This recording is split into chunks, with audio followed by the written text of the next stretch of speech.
find the right funeral director for you? And how can you be sure that they're being transparent about their services and the prices that they offer? Hello, Lisa Herbert from the Bottom Drawer book, The After Death Action Plan. Let's have a chat with the President of the Australian Funeral Directors Association, Kelly Scott. Comparing funerals is a little bit like comparing apples and oranges, because one service fee might not include what others do. So having a few questions to say, does your professional service fee include us coming in and spending time with a viewing with mum? Does it include transfer from the place of death?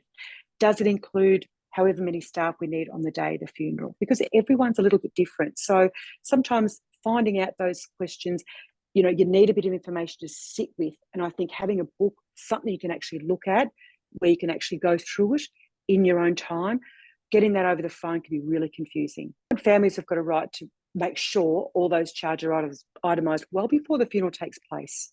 So and again, most states will have laws about providing a written estimation as soon as possible once you've met with the family. So for us, for example, we would have an agreement signed. There'll be some things, and most of those will be third-party costs like catering, newspaper notices, flowers. We get those costs from third parties, but we'll have a basic understanding of what that will be. And as things are confirmed, the family gets that in writing. And that's what they should be asking for. They shouldn't get to after the funeral and get the bill and go, wow, that's a surprise. They should know what that funeral is going to cost before the day of the funeral, unless, of course, anything changes on the day. But usually people will know exactly what it is beforehand. And if those fees aren't being transparent, again, they've got a right to find that out. And if they're not comfortable making that call, get someone to do that for them with their authority, because again, at a time of loss, people think, oh, it's awful to talk about costs and how much this is, but how much you spend on a funeral is no indication of how much you love someone. It's really important to choose things that feel right for the person themselves. So for some people, that's a very basic coffin. For some people, that's a very extravagant American-style casket. For some people, it's a shroud. For some people, it's a sustainable option. So they have to know there's lots of choices out there, and they need time to think about them to make sure that sits. So often when we're arranging a funeral with someone, we say, just maybe sit with that overnight. Let's see how that feels, and we won't make any decisions. So I like people to come into me for me to give them some options, go away and think about them, then come back with their decisions. So that process from taking time to choose a funeral director to actually making decisions, that could be 3 or 4 days before you've actually said, yes, we want the service to be here, followed by the burial or cremation there with this, that, and the other. To me, taking that time, no one ever regrets that. People only ever regret feeling rushed. Kelly, what happens if the funeral director you've chosen for your loved one, if you think they're not giving you and your family the care that you would expect? What are your options there? What if you just decide, oh, I'm not feeling comfortable anymore? I think it's just so important to feel comfortable. And I think if you're engaging any professional, if it doesn't feel right, you should and do have the right to change. Now, it depends how far you are in that arranging process. It might be before your loved one's in the funeral director's care.